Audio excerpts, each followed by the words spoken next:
They say your wedding night is supposed to be one of the most beautiful, intimate, unforgettable evenings of your life.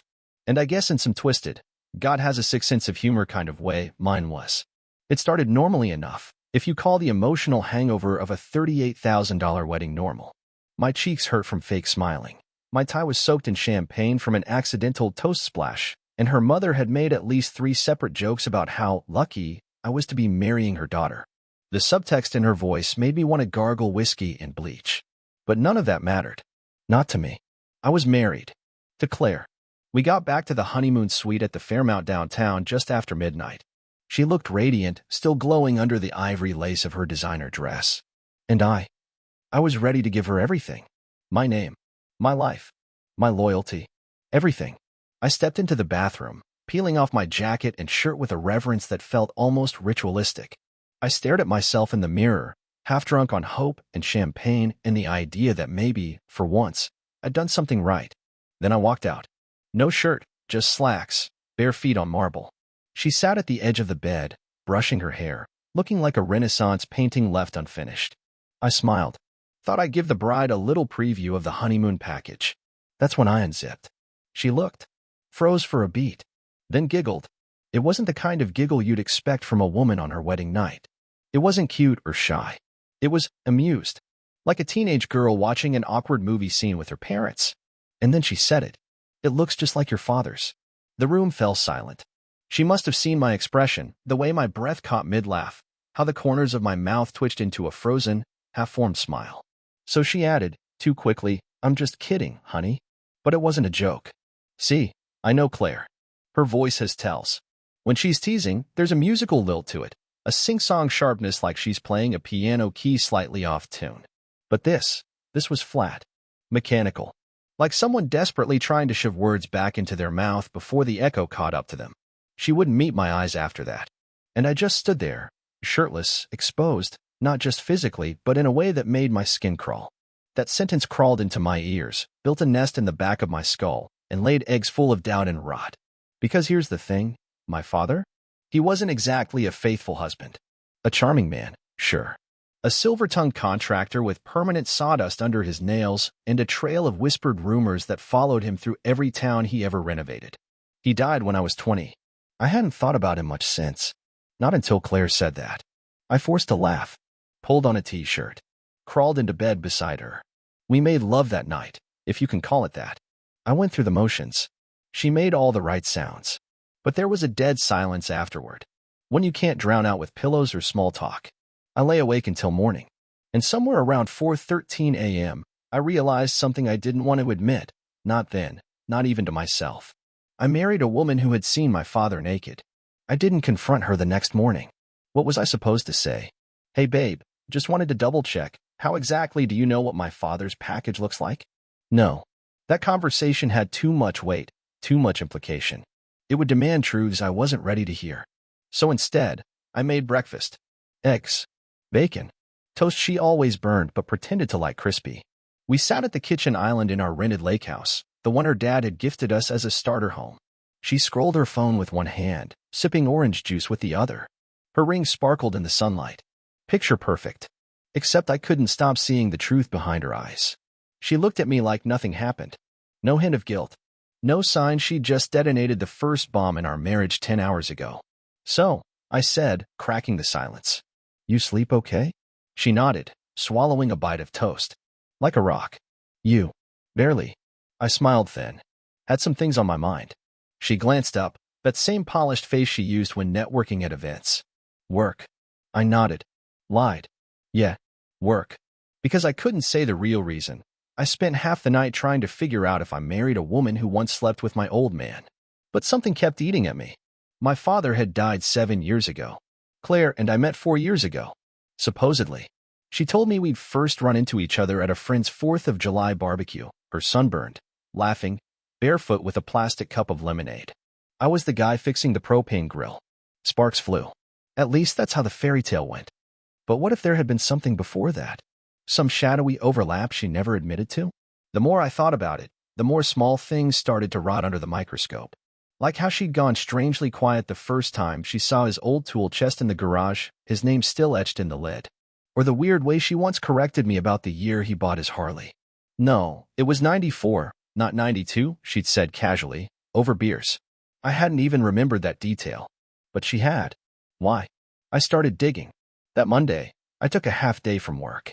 Told her I was meeting my business partner. I wasn't. I drove 45 minutes out to Ridgewood, the last place my dad had lived before he died.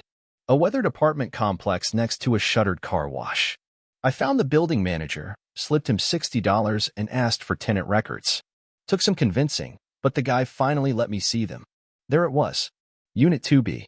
Dennis Graves. My father. Moved in January 2013. Then I asked the question I'd been dreading. Anyone else live there around that time? Claire Withers.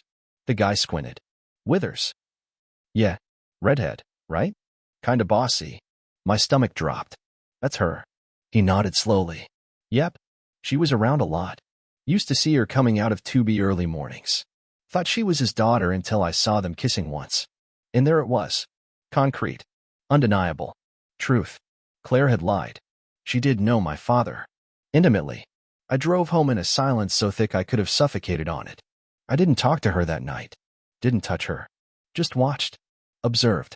Every word she said, every gesture, every breath felt scripted. Because once you realize someone you love has told you a lie that big, you start seeing all the little ones hiding behind it like shadows in a photo negative. And me? I decided I wasn't going to blow up just yet. No, I needed more. Not just the truth, but the why. The reason she wormed her way into my life, wearing a smile and a ring and a secret that tied my legacy to her betrayal. I wasn't going to ask her. I was going to trap her. The problem with betrayal is that it doesn't kill you quickly. It bleeds you slow. Day after day, I kept the performance up. I was still the loving husband, still the man who folded her laundry and brought her morning coffee, still the fool she thought she'd married. But beneath the surface, something darker was blooming, something calculating. She'd lied to me about the most grotesque thing imaginable. She hadn't just slept with my father. She married his son afterward. And not by accident. So I started digging.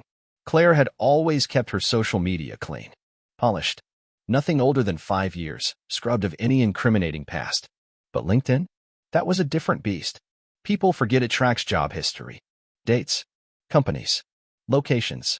Back when my father lived in Ridgewood, Claire was an administrative assistant for a small mechanical firm out there. My father had been doing freelance renovation work at the same time. Boom. Geographic overlap. But then I found something more. She'd been enrolled at the local community college. Night classes. Art history. One of her professors? Dennis Graves. My father. Listed as a guest lecturer for that semester. So now I knew when they met. I even had a guess as to how it started. She was 21. He was 57. Charming. Rugged. That older man who still bench presses and quotes Bukowski vibe. I could almost hear her telling her friends, he's mature. He gets me. Disgust twisted in my gut like rusted barbed wire. And then 2 years after my father died, she finds me. At a barbecue. Her story. I thought about how she laughed that day.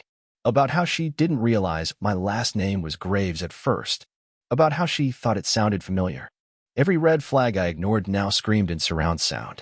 This wasn't random. She didn't stumble into my life. She hunted it. But I didn't explode. Not yet. Instead, I planted seeds. I started talking more about my dad. Casually. Nostalgically. Watching her eyes for every flicker. I'd say things like, man, he would have loved you. Or, you remind me of him sometimes. And she'd tense. Barely. But I saw it. Once, I left out an old photo album on the kitchen table. One that had a picture of my dad shirtless, covered in motor oil, grinning at the camera with a beer in hand. Claire saw it and froze like a deer in a sniper's crosshairs. God, she muttered. He looks so different here. Different? My dad had been dead for 7 years. That photo was taken long before she was supposed to know him. So how would she know what he looked like later? Strike one. I didn't call her out. I nodded. Yeah, he was a character. Then I started phase 2, the bait. I told her I was thinking about writing a memoir. About my father. His life, his mistakes, his legacy. I said I wanted to interview people who knew him. She got nervous fast. You're really going to dig all that up? She asked, fidgeting with her wine glass. Yeah, I said. Feels like something I need to do. For closure. She smiled, tight, brittle. I just don't know if that's healthy. I leaned in, pretending vulnerability. Why not? Well, the past is complicated. You know. She blinked. Too fast. And some things are better left there. Strike two. I watched her that night as she stared into her phone longer than usual. Her lips pressed tight, fingers twitching over the screen. That was the moment I knew she was scrambling, trying to cover tracks she thought I hadn't seen. So I made sure to leave my laptop open one night, mid-email. An unsent message on the screen titled, "Interview questions for Claire, Dad's Ridgewood years." The next morning, that email draft was gone. She deleted it. Strike three. And now? Now she was going to pay. But not with some juvenile meltdown. No yelling. No tears. Nothing she could twist into "he's just unstable" if lawyers ever got involved. No. Claire was going to bury herself. I just had to make sure I handed her the shovel. I always used to think of myself as a decent man. Not perfect, not a saint, but fair. Reasonable. My father wasn't that. He was wild, manipulative, a man who could charm you into trusting him while stealing your tools and sleeping with your wife. I swore I'd never be like him. Funny how betrayal digs up your DNA and starts rearranging the furniture. After I watched Claire delete that email, I knew she was scared. Not of me, of exposure. The truth. Her real past coming to light. So I turned up the heat. Slowly. I started talking to people who knew my dad in Ridgewood. Old drinking buddies. A guy named Lenny who used to fix up cars with him. I dropped names at the dinner table. "You remember Lenny? Big guy with the limp?" He says Dad brought a redhead, around a lot back then. Claire blinked. "Oh, weird. Wonder who that was." I leaned back in my chair. "Yeah." Said she used to come by with coffee. Like clockwork. Even called him Denny once, which I thought was funny. She smiled. Forced. Must have been someone special. I nodded. "Yeah." Lenny said he thought it was serious. She didn't speak for the rest of dinner. The next day, I opened a burner email account. Sent a message from a fake name, Jeff Daniels. I used a VPN. No traces. The subject line read, "I know what you did with Dennis Graves. And I know who you married." Just that. The next time I saw her, she was white as snow. Claimed she had a migraine. Said she needed to lie down. I told her I'd make her some tea. While the kettle boiled, I peeked at her phone. She hadn't even changed her password. Her inbox had a message sent to m.clayton@ridgewoodlegal.com. The subject, "Urgent Consultation Inquiry." I clicked it open. I need to speak with someone immediately regarding prenuptial protections, potential fraud claims, and disclosure obligations. Time sensitive. She was trying to cover her legal bases. I smiled into the steam of my tea. I wasn't just playing a game anymore. I was winning. But it wasn't enough. I needed her to admit it. On record. I needed her words. Her voice. Not just for proof, but for me. For every night, I laid in bed beside a woman who whispered my father's secrets into the dark while pretending to be mine. So I bought a voice-activated recorder. Fitted in the base of the ceramic bowl on our hallway console, the one she always passed when she answered calls. Then I made my move. That night, as she brushed her teeth, I dropped one more breadcrumb. I walked into the bathroom and said, casually, like I was talking about the weather, "Hey, I found one of Dad's old yearbooks from Ridgewood Tech. Weird thing. There's a girl in it who looks exactly like you. Even has your name." She stopped brushing. Spit. "You're joking." I shrugged. Could be a coincidence. She walked out without another word. And 15 minutes later, she was on the phone, right next to that bowl. The recorder caught everything. I don't know what he's found, but he's sniffing around Ridgewood, and I think he's putting things together. No, he hasn't said anything directly. But he's looking. You told me you didn't know. You promised me that was buried. Then a pause. A sharp whisper. No, of course I didn't tell him I slept with his father. What do you think I am? Silence. I told him I met Dennis once. That's it. Nothing else. Silence again. Her voice dropped. Look, if this blows up, I'm screwed. There's no prenup on his side. And I'll be left with nothing. There it was. Plain as day. The truth. She married me for money. For status. For a house built on lies and drywall. And she'd wrapped herself in my name while hiding my father's sweat on her skin. I should have been angry. But all I felt was cold. The next morning, I backed up the recording. 2 copies. One on a flash drive I stashed in my office drawer. One in a cloud account under a new alias. She wasn't going to walk away clean. She was going to walk straight into her own confession. And I'd be there, holding the door. People think revenge is an explosion. That it happens all at once, loud and cathartic, with flames and screaming and broken furniture. It's not. Revenge, real revenge, is carpentry. Precise. Measured. Quiet. You mark the cut, you saw slow, and you sand the edges until the truth fits perfectly into place. Then, when you slide it into the frame, it clicks. Seamless. Undeniable. I had the recording. I had the pattern. Now, I needed the leverage. Claire had made it clear she wasn't in this marriage for love anymore, if she ever was. She was in it for security, for control, for inheritance. And now she knew that security was cracking. So she started covering her tracks. It was subtle at first. She started double-checking our shared accounts, asking questions about estate planning, suddenly interested in what would happen if something ever happened to me. She made an offhand comment at brunch with her cousin about how exhausting it was taking care of me lately. I laughed, kept drinking my coffee, but I was documenting everything. I set up a second phone burner, prepaid, untraceable. It lived in the trunk of my car, under the emergency kit. That's where I saved all my evidence. The recordings, screenshots of her emails, voice memos of her phone calls. I was building a vault, just in case, because the truth wasn't enough. I wanted her to pay for what she did, quietly, strategically, like pulling a thread in her perfect little life and watching the whole thing unravel in slow motion. And I knew exactly where to start. Claire had a job at a nonprofit, a position she only got because her charisma impressed the board, most of whom were retired CEOs with enough ego to think her flattery was sincerity. I'd been to the office once, a sterile little building downtown with motivational posters and a wine fridge in the break room. I started watching her routines. When she left, when she came home, when she took calls in her car for 20 minutes before walking through the door. Then I called in a favor. My old roommate in college, Jason, ran a small digital security firm. We hadn't talked in 2 years, but I knew he still owed me back when I covered his rent for 3 months after his startup almost tanked. He picked up on the first ring. You still deal in quiet surveillance? He paused. Not for amateurs. But for you? Depends on the why. I told him half the truth. Said I thought Claire was funneling nonprofit funds into a personal account. That she was using her position to leverage personal gain.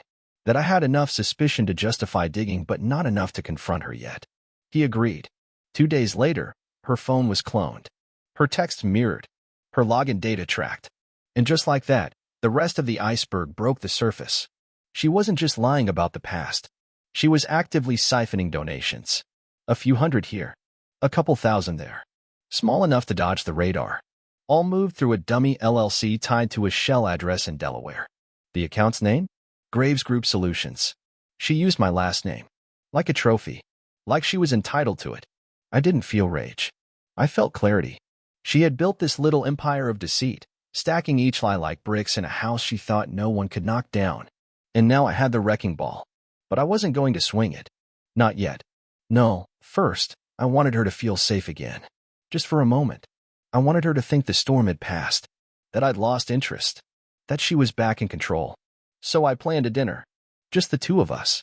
Her favorite sushi place. Candles. Wine. Soft jazz. The whole deal. I told her I'd been stressed. That I needed to reconnect. That I wanted to make things better. She smiled. And for the first time in weeks, she looked genuinely happy. Because she thought she'd won. She thought the danger had passed. And as she laughed across the table, sipping her Chardonnay, I knew something she didn't. The building wasn't on fire yet. But the gas line was leaking. And I had the match in my pocket. It's a strange thing. Sitting across from the woman who nuked your trust while she hums along to a playlist you made for your 3rd anniversary. It's like watching a snake dance in your garden while it pretends to be a butterfly. Claire twirled her wine glass between her fingers, oblivious. Her smile was relaxed, her laughter full-bodied, theatrical, but convincing. To someone who didn't know what she was hiding, she looked radiant. To me, she looked like a house of cards about to meet wind. So, she said, setting her glass down, this is nice. We needed this. I nodded. Yeah. Feels like we've turned a corner, doesn't it? Her eyes flickered, just for a second. A brief panic. Did he find something? Was that too obvious? But then she smiled. It really does. I feel like we're reconnecting. Liar. She thought the worst was over. That maybe I'd never found the email, the phone, the old tenant in Ridgewood. That I was still the loyal fool who thought she only had eyes for me. She didn't know I'd already seen the transaction logs. or that I'd traced her LLC account to a luxury condo in her name, one I'd never heard of, one she was paying for through a fund called Widow's Anchor Investments, a fund tied to the same guy she'd whispered to in the hallway at our wedding reception. Just a friend, she'd said. A friend who now signed wire transfers to her private account under initials, DG. Dennis Graves. My dead father. The bastard had named a trust account before he died, and somehow Claire had access to it, which meant the affair wasn't just sexual. It was financial, strategic, and planned. She didn't just seduce my father. She partnered with him. The pieces slid into place. My father's sudden shift in wealth near the end of his life. The house he left to a mystery beneficiary. Claire's sudden appearance in my life, like a well-timed storm. The wedding. The weird legal questions she asked my accountant right before the prenup talks. And now, I was her retirement plan. But I wasn't just watching anymore. I was steering. I leaned forward and touched her hand. You know, I've been thinking. Maybe we should go away for a weekend. Get out of town. Just you and me. Her smile widened. Really? You serious? Yeah, I said. No work. No distractions. Just us. Her fingers tightened on mine. Because now she was thinking, he's falling back in love. He's still mine. And in a way, she was right. I was falling back in love with the man I used to be before she turned me into a ghost in my own marriage. The one who built his life with dignity and grit, not because he wanted to impress anyone, but because it meant something. That weekend trip? Already booked. Mountain cabin. No reception. A bottle of her favorite wine waiting on the table. And a flash drive in my coat pocket. Labeled, The Truth You Buried. Not for her. For me. Because after that weekend, when the dust settled, I was going to be free. But not before I gave her one final gift. As dessert arrived, some pistachio brulee nonsense she loved, I lifted my glass. To us, I said. She lifted hers too. To us. And we drank. And in that moment, across that white linen table in a room full of strangers, I smiled wider than I had in months. Because I wasn't just holding a wine glass. I was holding the match. And next week, I'd light it. We left Friday morning. Weather was clean, sky like brushed steel, cold but not hostile. I watched her pack her designer duffel bag like a woman about to check into a spa, not realizing she was hauling lies into a crucible. The cabin was a 4-hour drive into the mountains. Remote enough for silence, close enough for plausible deniability. I'd stayed there once before, years ago, when my head was still clean and my heart didn't feel like a locked room with broken furniture inside. The place had character. Exposed beams, a wood-burning stove, a balcony that overlooked a lake like a sheet of frozen glass. Romantic, if you didn't know the truth was lurking in the corner like smoke. She was giddy at first, wrapped herself in a knit sweater, posted a photo with the caption, Unplugged with my man. Much needed detox weekend. #blessed. She didn't notice the phone was set to airplane mode 5 minutes later. I cooked dinner. Something rustic and warm. She poured the wine. The same red I'd found in the receipts from her secret condo fridge. Little details, right? You'd be surprised what a bottle can tell you when you're looking for fingerprints instead of flavors. After we ate, we sat by the fire. She curled against me like a memory, pretending we were still the couple we used to be. But I felt her body. Tight, not relaxed. Like somewhere deep inside, a warning had started whispering. I waited until she was halfway through her second glass. Then I stood up, pulled the flash drive from my pocket, and held it up like a peace offering. What's that? She asked, blinking up at me. A time capsule, I said. Thought we could finally be honest with each other. She tilted her head. What do you mean? I smiled. Let's play a game. We each put one secret on this. Just one. Then we plug it in and read them together. Her face stiffened. We don't have to do this, she said quickly. Why dig stuff up? This weekend's supposed to be about us moving forward. I knelt in front of her. Gentle. Calm. Claire, we can't move forward until we deal with the rot under the floorboards. She stared at me. And in that moment, I saw her weighing the odds. Could she lie again? Pivot? Charm her way out? But something in my face must have told her it was over. She didn't speak. So I walked to the TV, plugged in the flash drive, and selected the first file. It wasn't a secret. It was her voice. From the recording.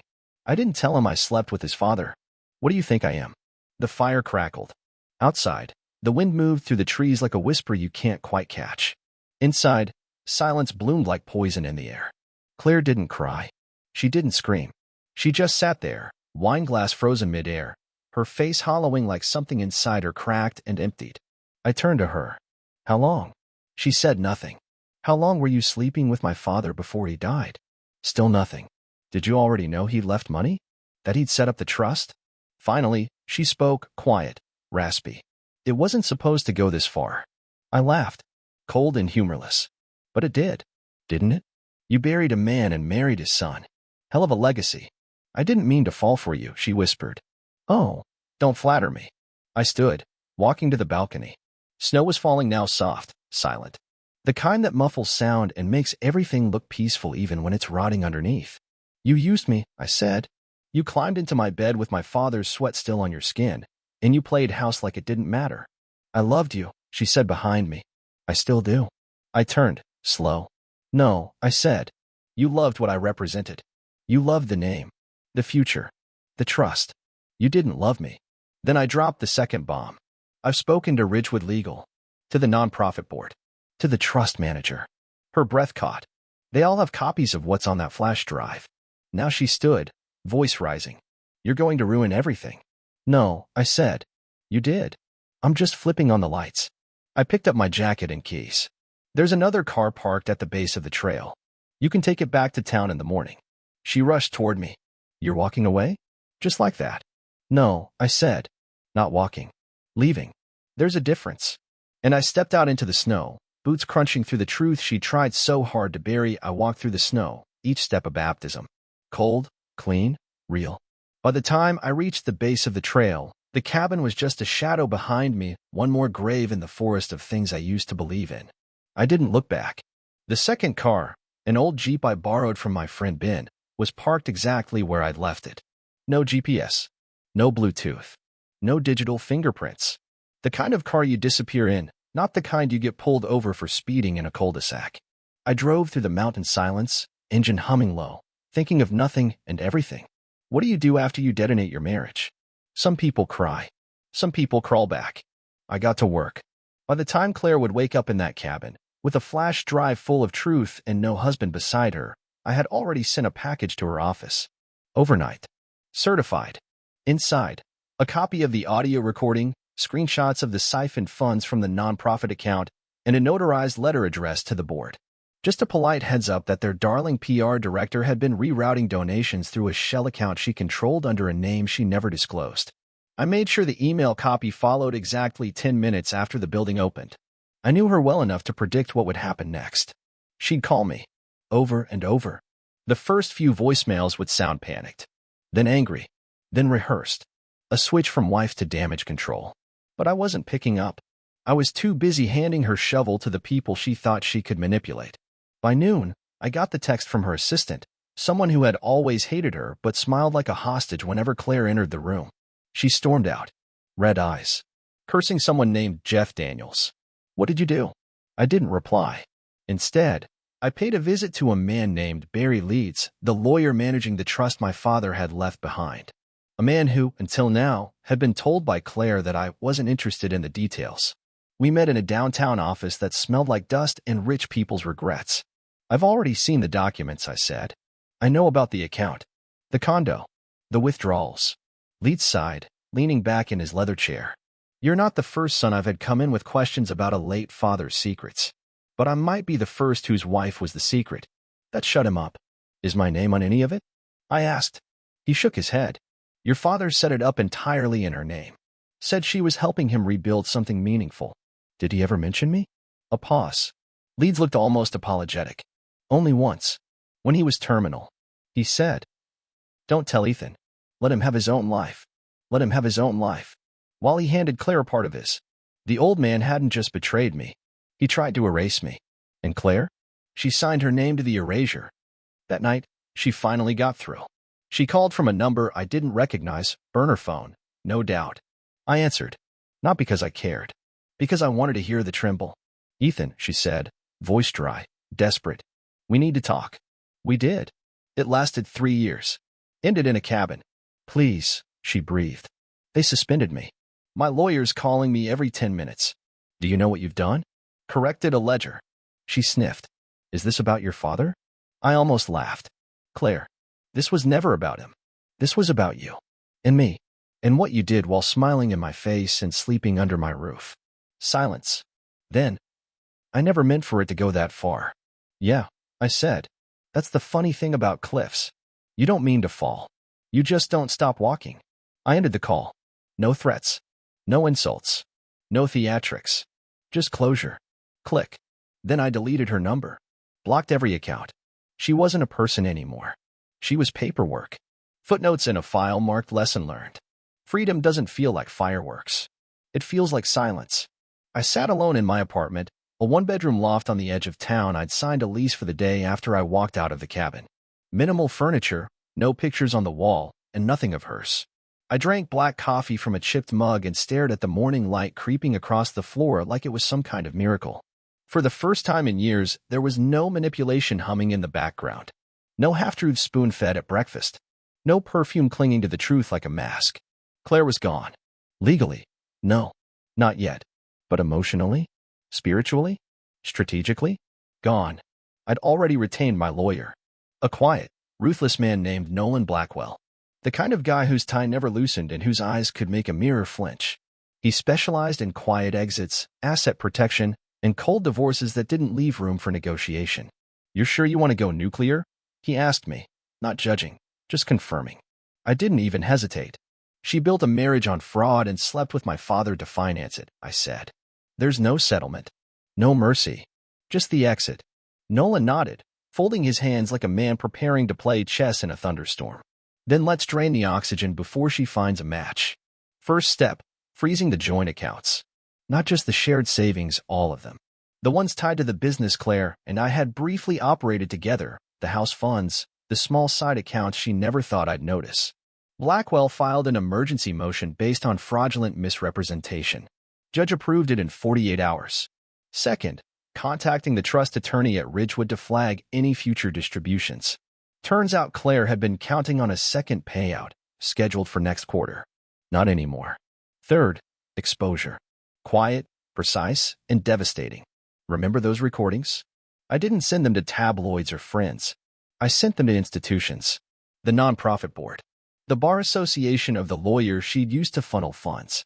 Her secondary employer, where she'd picked up freelance PR contracts using her stolen platform. I didn't want public humiliation. I wanted professional exile. And it worked. She was suspended from both positions within the week. By the second week, Claire Graves had been wiped from the company websites, bios deleted, pages forwarded to under revision. An HR contact confirmed she'd filed a complaint. They were reviewing it, which was corporate for stalling until the storm passes. But it wouldn't, because I wasn't letting it. Meanwhile, Claire was texting from unknown numbers. Some were angry, others desperate. Some tried flattery. One even tried nostalgia.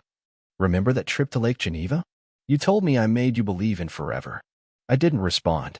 I didn't even flinch. Because forever isn't built on lies. It's built on character.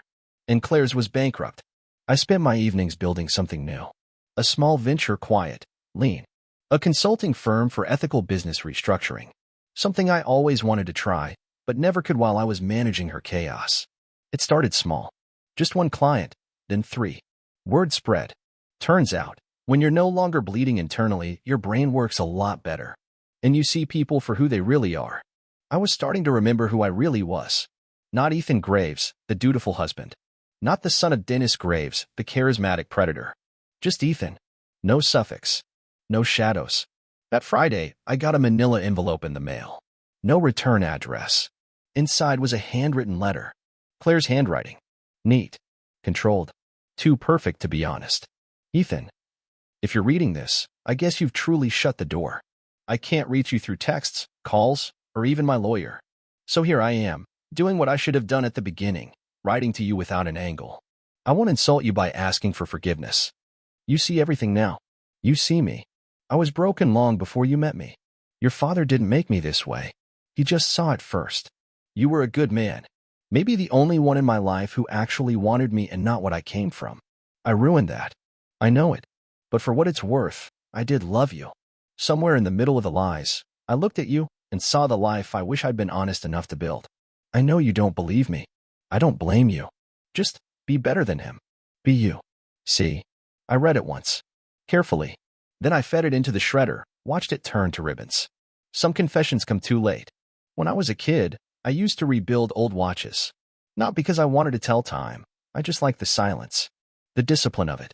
Gears, screws, coils, all of it delicate, mechanical, obedient.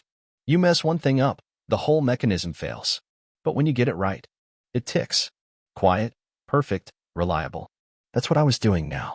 Rebuilding my life the same way. Gear by gear. Quiet. Precise. Claire's letter had been shredded and bagged. No drama. No bonfire. Just a quiet exit into the trash where it belonged. I didn't want to hear her side. I'd already lived it. But what came next, that was mine. Nolan filed the divorce paperwork under cause, fraudulent concealment, and marital deception. Ironclad. Claire's lawyer tried to counterclaim for emotional retaliation, citing the exposure, the job losses, and the public shaming. We had one response: the evidence. The financial records. The audio recording. The trust disclosures. The false identity use. And the final nail?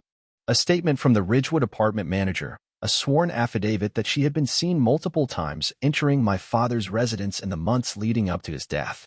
We didn't need to humiliate her. We just needed to document her. The judge took one look at the timeline and froze all spousal support considerations. Claire wouldn't get a dime. Not of mine. Not of what she stole through proximity and manipulation. The house? I sold it. Off-market, cash buyer. I left her name off the transfer documents, flagged the title, and had the proceeds rerouted into a trust. Not for me. For someone who hadn't asked for any of this. My sister. A woman who'd spent years taking care of my father when he got sick, cleaning up his messes while he whispered sweet lies to women half his age and played patriarch to a legacy he hadn't earned. She was stunned when I told her. "Why would you give this to me?" she asked. "Because you cleaned up his mess," I said. "Now I'm cleaning up yours." "Yours," she corrected gently. "No," I told her. "Ours." And it felt good. Right. Like flipping a gear and hearing that first tick again. Meanwhile, Claire was spiraling. A mutual friend reached out, one of the few who hadn't picked a side, just hovered on the fringe, quiet and observant. "She's moving out of the condo," she said. "Rumor is she's trying to sell it under the table. Says she needs the cash fast. Her lawyer told her to go quiet, disappear for a while. She's thinking about Europe. Europe. The final retreat of cowards and ex-socialites. I wished her well, but I didn't watch. I didn't track her down or check her socials. I didn't want to know what she wore or who she cried to or what sad little rewrite of the story she'd spin in a bar somewhere in Florence. She was a ghost now, and I had work to do. The consulting business I'd started, ironically, born out of the very betrayal that almost broke me, was taking off. Word had spread that I was a fixer. Quiet. Discreet. Smart. The kind of guy who could walk into a room full of fractured trust and walk out with a blueprint for stability. The irony didn't escape me, but I was good at it. Because I understood what broken things needed. Not glue. Not patches. Not empty apologies or sentimentality. They needed truth. Measured. Surgical. Relentless. I took one client, a woman whose husband had funneled their retirement funds into a mistress's startup. Then another, a small business owner whose brother had siphoned accounts for 2 years while smiling at family barbecues. And in each case, I did what I wish someone had done for me. Exposed the truth, protected the innocent, and burned the lies to the ground with surgical grace. At night, I slept like I hadn't in years. Alone, yes, but not lonely. Because there's a difference between being without someone and being free from someone. Claire used to say she hated silence, that it made her anxious, unsettled. I, on the other hand, had grown to crave it. Because when the world goes quiet, and there's no one lying beside you, you finally hear the ticking again. The proof that the machine still works. The life you're building is still turning. And this time, it's yours. Funny thing about burning down a house, sometimes you find old bones in the walls. It started with a phone call. Unknown number. I almost didn't answer. But curiosity got the better of me. "Mr. Graves." "Yes. This is Allison Brantley. I'm an estate attorney representing the late Dennis Graves." My stomach didn't turn. I felt nothing. That name had lost its gravity a long time ago. "I've already been through probate," I said flatly. "If this is about residual funds or back taxes, send it to my lawyer." She hesitated. "This isn't about money. It's about a letter." A pause. "What kind of letter?" "One he wrote shortly before he passed." He asked that it not be opened until, well, until your marriage to Claire was dissolved. Now that got my attention. Because the old bastard hadn't been known for sentimentality. His affection came in the form of insults wrapped in compliments. You've got brains, Ethan, he once told me. Shame you don't use him like I did. Mail it, I said, bracing myself. It arrived 2 days later. Thick envelope. Heavy paper. His name in the corner like a signature on a scar. I stood there holding it for a good 10 minutes. Then I opened it with the same care you'd give a loaded pistol. Inside were 5 words written in bold black ink. If you're reading this, good. Typical.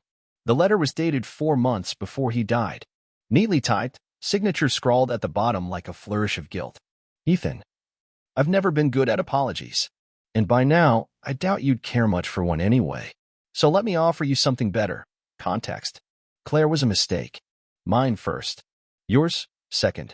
I saw a version of myself in her, a survivor, a strategist, someone who didn't blink when the game turned ugly. That's probably why I was drawn to her. She knew how to read people. And she read me too well. I didn't love her. Not really. But she was young, clever, and... God help me, she reminded me of your mother before she gave up on trying to fix me. When I got sick, she was around a lot. Said she wanted to help. Said she cared. I think she even convinced herself of it. But you and I both know how that story goes. By the time I realized she'd been keeping tabs on you, following your career, your habits, your potential, it was too late. She played both of us. And like the fool I've always been when it came to beautiful women, I let her. But you? You married her. And part of me let that happen because I wanted you to learn what I never could. What betrayal feels like. What it costs. And what it teaches. I won't pretend that's noble. I just didn't know how else to give you something real before I left this world. I thought pain might become purpose in your hands. From what I've heard, I was right. If you're angry, be angry. You deserve that. But don't carry it forever. Build something instead. Dad. P.S. There's a box in storage unit 221 at Hollow Creek. Locker code's the last 4 digits of your mother's birthday. Your real inheritance is inside. I folded the letter slowly. I didn't cry. Didn't curse. Didn't feel some Hallmark brand catharsis. I just sat down and stared out the window. Because here's the twist. He knew. Not just about Claire. About me. About the version of me that would emerge when the mask got ripped off. When love turned into intel. When the heart stopped beating and started calculating. I hadn't become my father. But I'd finally understood him. And maybe, just maybe, that's what he wanted all along. The next morning, I drove to Hollow Creek. I found Unit 221, punched in the code, and lifted the door with slow, deliberate force. Inside? 1 box. Wooden. Heavy. Carved with initials. It contained journals. Blueprints. Sketches of inventions he never patented. Notes on deals that never closed. And 1 black notebook marked. For Ethan. If he ever forgives me. I haven't opened it yet. Because forgiveness isn't a switch you flip. It's a decision you make when the silence finally feels bigger than the anger. But the box sits in my office now. A reminder that my story didn't start with betrayal. It started with inheritance. Not money. Not real estate. Not trust funds. But truth. And I know what to do with that. I left the box on the corner of my desk for 3 days. Didn't touch it. Didn't read the black notebook inside. Just let it sit there, like a loaded question I wasn't ready to answer. Instead, I worked. The business was growing. Word of mouth, mostly. Clients who didn't want sympathy, they wanted clarity. One woman came to me after her husband emptied their savings to buy Bitcoin and a 22-year-old barista. Another was a CFO whose best friend had siphoned $90,000 through a fake vendor contract. I didn't hold their hands. I handed them flashlights and showed them the dark corners no one else dared look in. I didn't tell them it gets better. I told them it gets honest. One night, after clearing out my inbox, I poured a bourbon, neat, and finally opened the notebook. First page, my name. Just that. Big, underlined. Ethan. The next few pages were timelines. Names. Phone numbers. It read like a dossier on people I never knew he paid attention to. Old business partners. Women he ghosted. Loans he never repaid. Every entry was brutally honest. Then, halfway through, I found something strange. A page titled, The Claire File. He knew. He really knew. There were timestamps. Notes from conversations. A picture of her, blurry, snapped from the passenger seat of a car. The caption underneath, she's already asking about Ethan. This is going to end badly. I didn't know what hit harder, his betrayal, or the fact that he tried to warn himself and still did nothing. But the last sentence on the page, that one stayed with me. If she ever breaks him, maybe he'll build something stronger from the ruins. Better than me. I closed the notebook, stared at my reflection in the bourbon glass. And for the first time, I didn't see a victim, or a husband, or a son. I saw the man who survived all of them. Later that week, Nolan called. Claire's lawyer reached out again, he said. What now? They're offering to drop all countersuits, waive any claim to community assets, and sign the divorce paperwork today, if you agree to a non-disclosure clause. I laughed, loudly. They're trying to save face. They're trying to save what's left of it, he corrected. Your call. I didn't even pause. Tell them no. No silence clause. No clean break. She doesn't get to disappear like this didn't happen. He whistled. Brutal. Honest, I said. That night, Claire sent one final email. No greeting. No closing. Just this. You win. I'm leaving the country. I hope you never find happiness again. You're colder than he ever was. She meant my father. And in that moment, I realized what she'd never understand. I wasn't cold. I was clear. She built a house of mirrors, and I walked out holding the only real thing in it, myself. A few days later, the judge finalized the divorce. No alimony. No gag orders. No shared property. No appeals. Just ink on paper. A contract ended. And that night, I opened the last envelope my father had left behind. One I'd missed inside the box. Smaller. Yellowed at the edges. Inside was a key and a note. There's a safe deposit box at Oak Valley Bank. Use the key when you're ready to stop being my son and start being your own man. The next day, I went. And what I found? Oak Valley Bank sat quiet beneath a gray sky. One of those polished brick, generational institutions with marble floors and vaults that haven't moved an inch since the Eisenhower administration. The kind of place that treats silence as customer service. I handed the key to the manager. She was polite, mid-50s, polite but rehearsed, like she'd said, right this way, so many times the words had fossilized. She led me to a private room. Vault walls, steel drawer, thick air. She turned the key, slid open the box, and stepped out. Inside wasn't stacks of cash. No bearer bonds. No diamond-studded apology. It was a single folder, wrapped in wax paper. And a photograph. The photo hit me harder than the letter ever could have. It was my father, young, smiling. Beside him, a woman I'd only seen once before, in a photo buried deep in my mother's old shoebox collection. A woman I'd never met. My aunt. I pulled out the folder. On the front, for Ethan. Not a confession. A map. I opened it. Inside were 20 pages, typed, annotated, marked with dates and names and deals that were never filed in his books. He'd outlined every shady real estate transaction he ever pulled, every company he helped bury, every partner he helped rob, every handshake that ended with someone else holding the short straw. But scrawled across the bottom margin of every page, handwritten, jagged, uneven, were notes that didn't sound like the man I knew.